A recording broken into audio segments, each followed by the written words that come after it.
Buenas tardes, mi nombre es Robert Pineda, estudiante de la Escuela de Ingeniería y Mantenimiento Mecánico.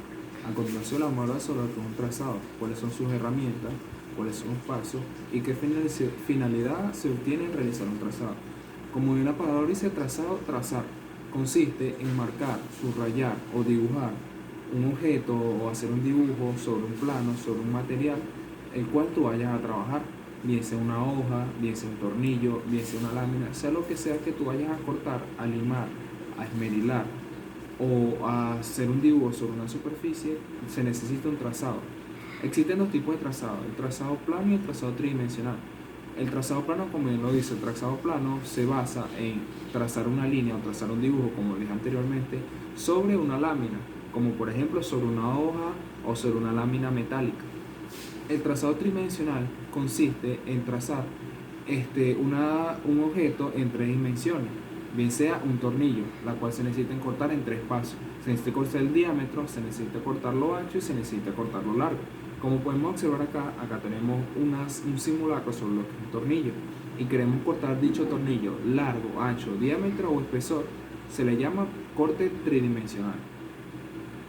Para poder trazar se necesita tener una medida o un dibujo exacto de lo que vamos a realizar, ya que a la hora de realizar un trazado se necesita un objeto de precisión. A la hora de tu trazar y cortar o esmerilar, o bien sea dicha función que vayas a hacer sobre un objeto, se necesita tener mucha precisión, ya que a la hora de cortar no se pueden corregir errores. A continuación vamos a montar un poco sobre lo que un simulacro sobre un trazado. Como podemos observar acá tenemos un compás. Esto es un objeto de trazado. ¿Qué consiste en hacer él? Él consiste en trazar sobre una superficie o sobre un objeto un dibujo para luego proceder a cortarlo. Como podemos observar acá trazamos un simulacro sobre una hoja de papel, una arandela. Como podemos observar, lo trazamos con el compás, trazamos una arandela.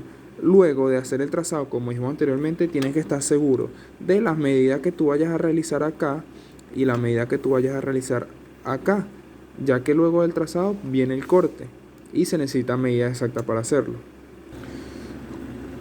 Bien, luego de proceder a trazar, procedimos a cortar la pieza. Como podemos tener acá, tenemos un simulacro sobre lo que es una arandela, con el diámetro requerido y con el espesor requerido. Otro simulacro que podemos hacer sobre un trazado es vamos a poner acá, sobre un simulacro de un tornillo, lo cual requerimos recortar el tornillo. ¿Qué procedemos a hacer esto? Procedemos a marcar lo que llamamos trazado, la cantidad o los centímetros que se necesitan o se requieren para el tornillo, procedemos a marcar y procedemos a cortar.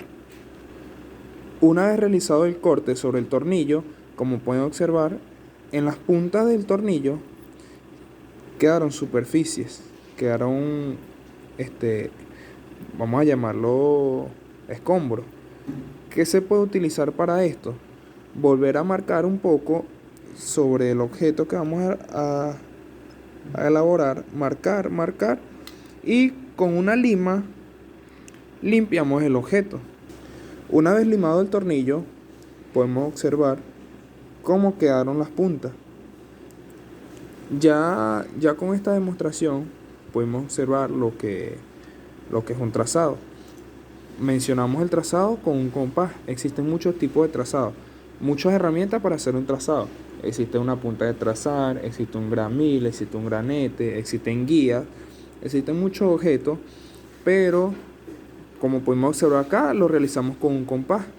Como les mencioné anteriormente, a la hora de realizar un trazado, tienes que tener las medidas exactas para trazar, ya que son objetos de precisión y una vez trazado y cortado, la pieza tiene que estar en completo funcionamiento.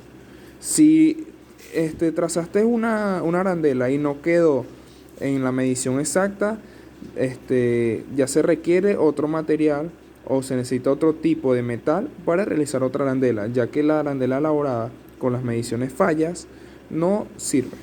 Muchas gracias.